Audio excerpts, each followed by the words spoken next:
السلام عليكم ورحمة الله وبركاته. ازيكم يا فانزاتي؟ انا معرفش يعني ايه فانزاتي، بسمعها في فيديوهات كتير فقلت اقول لكم يا فانزاتي بقى انتوا كمان وكده يعني. بس على فكرة انا زعلانة منكم خالص والله بجد. ليه بقى؟ غبت عنكم فترة، معلش انا عارفة. غبت عنكم فترة كبيرة، بس انتوا ما كنتوش تعرفوا ايه ظروفي، ايه اللي خلاني غبت عنكم الفترة الكبيرة ديت. بس والله انا كنت في ظروف وكنت تعبانة، ويعني حتى انتوا شايفين انا خسيت شوية يعني. فكنت في ظروف، وبعدين في مفاجأة فمش عارفة اقول لكم عليها ولا اسيب المفاجأة لغاية اما يعني تتعرف لوحدها ولا ايه، انا مش عارفة. إيه، هو انا هختار ان تتعرف لوحدها يا اما هأجلها شوية، يعني ممكن أجل المفاجأة شوية. بس انا بقى زعلانة منكم ليه بقى؟ يعني انا لقيت في ناس لغت المتابعة او الاشتراك على اليوتيوب، مش عارفة ليه. يعني المفروض يعني ان انتوا تستنوني مثلا، زي ما طب ما في ناس كتير لسه ما انسحبتش زي ما هم مستنيني وكده.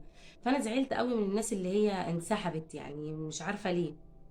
ما اعرفش ليه يعني انسحبت ولغيتوا الاشتراك وكده. انا كان عندي ظروف والله وكنت تعبانه.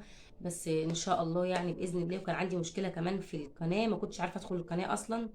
بس الحمد لله يعني بقيت بعرف ادخل القناه تاني والحمد لله يعني. وان شاء الله باذن الله انا مش هبطل انزل لكم فيديوهات، وان شاء الله هنرجع اقوى من الاول. وهعمل لكم ان شاء الله باذن الله على قد ما اقدر. يعني انا كنت بعمل كل اسبوع فيديو، او مثلا باجي في يوم كده اعمل كذا فيديو. يبقى مثلا عندي طاقه كده فاعمل كذا فيديو، وكنت انزل لكم كل يومين ثلاثه كده فيديو. فاهمين ازاي؟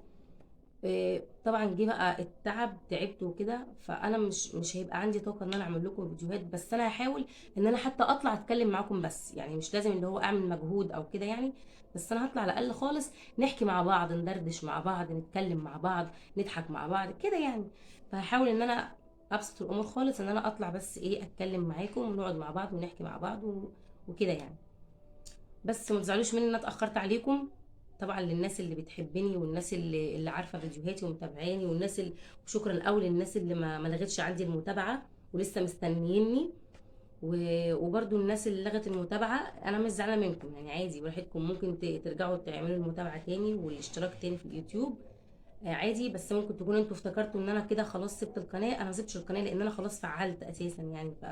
فمش هينفع ان انا اسيبها، يعني هسيبها يبقى صعب عليا، لان انا دفعت عشان خاطر افعل القناه ديت. فمش هينفع بعد ما دفعت ان انا هسيبها. فمعلش انا يعني ايه، بعمل فيديوهات كل فتره طويله، وغبت عنكم فتره طويله. بس حاولوا تستحملوني معلش، والله ان شاء الله اللي جاي احسن باذن الله. واحاول ان انا كل يوم او كل يومين على الاقل خالص اطلع لكم في فيديو، ان شاء الله حتى نقعد نتكلم مع بعض. يعني مش هعمل اي حاجه غير ان اطلع اتكلم بس معاكم، لان انا والله العظيم فعلا انا الايام دي تعبانه. بمر بظروف صعبه وبمر بتعب، يعني انا مش عايزه اقول لكم ايه هو التعب، هسيبكم تعرفوا لوحدكم وتخمنوا. وانتوا بقى خمنوا واعرفوا ايه هو إيه التعب اللي عندي. بس انا الحمد لله يعني مش حاجه وحشه، لا هو تعب، بتعب عادي يعني. فخمنوا انتوا بقى ايه هي اللي. انا مش هقرب لكم المسافه، انا هسيبكم انتوا تعرفوا لوحدكم وتخمنوا مع نفسكم وتقولوا لي اساعدكم ولا ما اساعدش. لا انا مش هساعدكم، هسيبكم كده اهوت بقى، وانتوا خمنوا واكتبوا لي في الكومنتات. ومش هتاخر عليكم تاني ان شاء الله. بس مش عايزه حد بقى يلغي المتابعه تاني. وان شاء الله باذن الله راجعين بجديد، وراجعين بقوه وبصحه، مع ان مفيش الصحه ديت. بس الحمد لله الحمد لله الحمد لله، هي فترة وهتعدي وهرجع تاني اقوى من الاول باذن الله. بس هي الفترة دي، بس الفترة دي اللي هتعدي ان شاء الله على خير، وبعد كده هنبقى مع بعضنا كويسين زي الاول واحسن ان شاء الله باذن الله. يلا سلام.